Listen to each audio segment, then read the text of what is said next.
तो sixth standard का ये सेकंड चैप्टर है हिंदी का, हिंदी रीडर का, पाठ नंबर 2। पाठ का नाम है एल्बम। यह एक उदार हृदय सेठ की दया और मानवीयता की कथा है। मतलब ऐसा सेठ जो जिसका दिल जो था वो बहुत ही किसी के लिए तड़पता था, ठीक है, दया का स्रोत था, जो दूसरों पे दया करना जानता था, उसकी कथा है। जो किसी की भावनाओं और आत्म सम्मान को ठेस पहुंचाए बिना मदद करना जानते थे। पंडित जी लाला सदानंद से लिया कर्ज चुकाना चाहते थे, ठीक है, पर आर्थिक और सामाजिक व्यवस्थाओं के कारण ऐसा नहीं कर पा रहे थे। उन्होंने, पंडित जी ने लाला सदानंद से कर्ज लिया था, ठीक है, वो चुकाना तो चाहते थे लेकिन उनकी मजबूरियां कई थी, कर्ज नहीं दे पा रहे थे। लाला सदानंद उनकी आत्मा पड़ पड़े इस बोझ से उन्हें मुक्त करवाने का सफल प्रयास करते हैं, जो बाद में पंडित जी पर प्रकट हो जाता है। इस कथा में मानवीय भावनाओं की बारीकियों को सुदर्शन जी ने बड़ी खूबी से उजागर किया है। सुदर्शन जी इस कहानी के कहानीकार हैं, लेखक हैं। अब कहानी देखो, पंडित जी हैं और दूसरा है, मतलब इसमें जिन्होंने पार्ट प्ले किया है वो लाला सदानंद जी।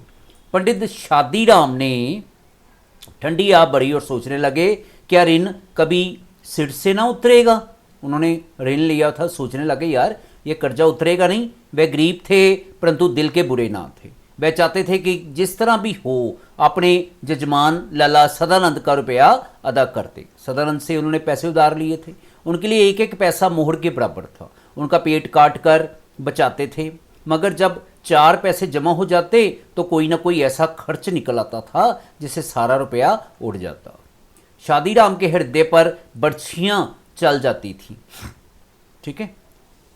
तो शादीराम जी जो थे, जब उनको कर्जे की याद आती तो उनके हृदय पर बर्छियाँ चल जाती, बड़ा दुखी होते थे, मगर वह कुछ कर ना सकते थे। इसी तरह कई साल बीत गए। शादीराम ने पैसा बचाकर 80 रुपये जोड़ लिए। उन्हें लाला सदानंद के 500 रुपये देने थे, ठीक है। 500 का कर्ज लिया था और 80 रुपीज़ उनके पास थे। उनका लड़का लगातार 4 महीने बीमार रहा। पैसा करके बचाए हुए रुपये दवा में उड़ गए।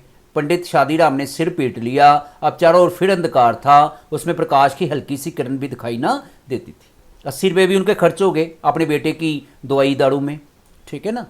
लाला सदानंद अपने पुरोहित की व्यवस्था को जानते थे। अब लाला सदानंद को पता था कि जो पंडित शादीराम जी है उन्होंने बेचारों ने कर्ज लिया है, पर उनके पास पैसे ही नहीं है, ये उनको पता था, ठीक है ना। तो उनको पता था कि वो क्यों विवश हैं, क्यों बेचैन हैं, क्यों मेरा कर्ज नहीं दे पा रहे, उनको ये सब कुछ पता था, ठीक है। लाला जी को, उन्हें उस रकम की जरा भी परवाह ना थी। वे इस बात से इतना डरते थे मानो रुपये उन्हीं को देने हों। मगर शादीराम के दिल में शांति ना थी। वह सोचा करते थे कि ये कैसे भले मानस हैं जो अपनी रकम के बारे में मुझसे बात तक नहीं करते। लाला सदानंद की बलमानसी के सामने उनकी आंखें नहीं उठती थी। अब सदानंद जो, मतलब शादीराम थे, वो सोचते रहते यार ये सदानंद जी मुझसे पैसे मांगते भी नहीं हैं और गुस्से में भी नहीं आते। एक दिन लाला सदानंद किसी काम से पंडित शादीराम के घर गए। उनकी अलमारी में कई 100 बंगला, हिंदी, अंग्रेजी की मासिक पत्रिकाएं देखकर बोले, ये क्या है पंडित जी। पंडित शादीराम ने उत्तर दिया, पुरानी पत्रिकाएं हैं, बड़े भाई को पढ़ने का शौक था, वहीं ये पत्रिकाएं मंगवाते थे। वह जब जीवित थे तो किसी को हाथ ना लगाने देते थे, अब उन्हें कीड़े खा रहे हैं, कोई पूछता भी नहीं। वो कहते इतनी पत्रिकाएं जो है मेरा भाई मंगवाता होता था, अब वो मर गया, पत्रिकाओं को पढ़ता ही नहीं है, ठीक है।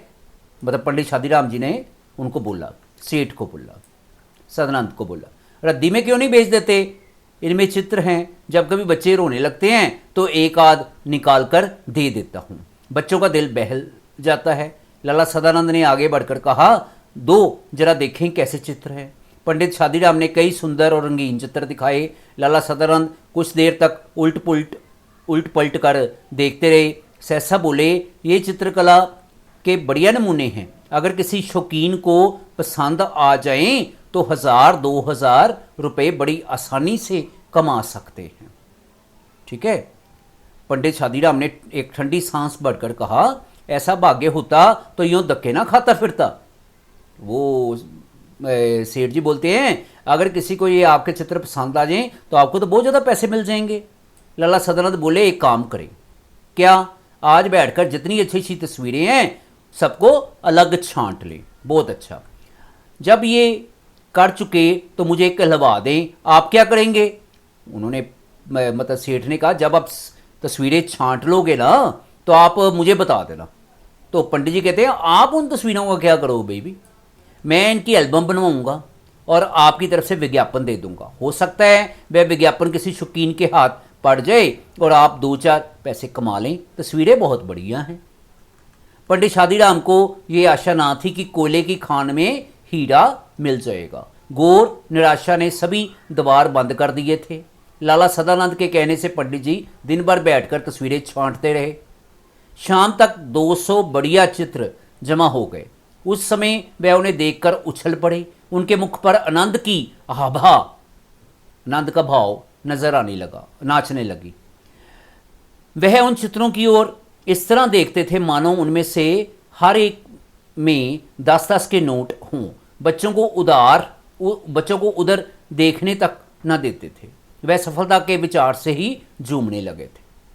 ठीक है ना। उन्होंने मतलब चित्र अलग कर लिए, 200 चित्र, और सोचने लगे शायद ये बिक जाएंगे। अच्छा, पंडित जी, ठीक है ना, पंडित जी ने चित्र अलग कर दिए। लाला सदानंद ने चित्रों को एल्बम में लगवाया और समाचार पत्रों में विज्ञापन दे दिया। अब पंडित शादीराम हर समय डाके की प्रतीक्षा करते रहते थे। वह रोज सोचते थे कि आज कोई चिट्ठी आएगी।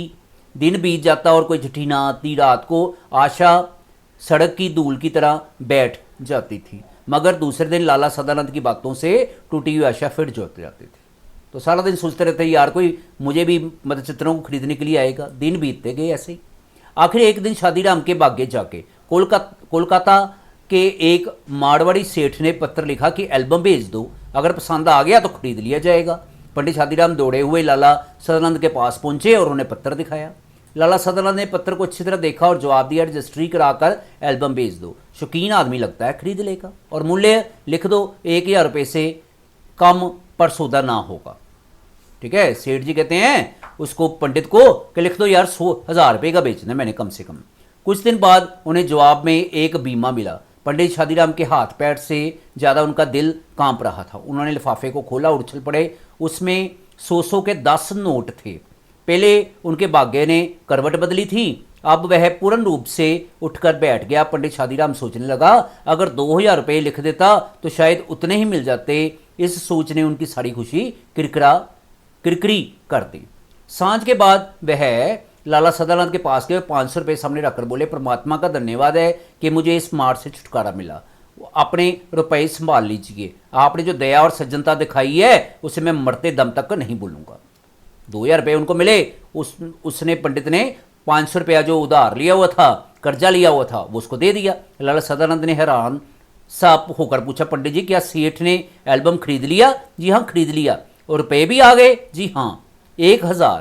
कहता है 1000 आया? जी हाँ, नहीं तो मुझ गरीब ब्राह्मण के पास क्या था जो आपका ऋण चुका देता। परमात्मा ने मेरी सुन ली, पंडित जी कहने लग गए। ठीक है। अच्छा।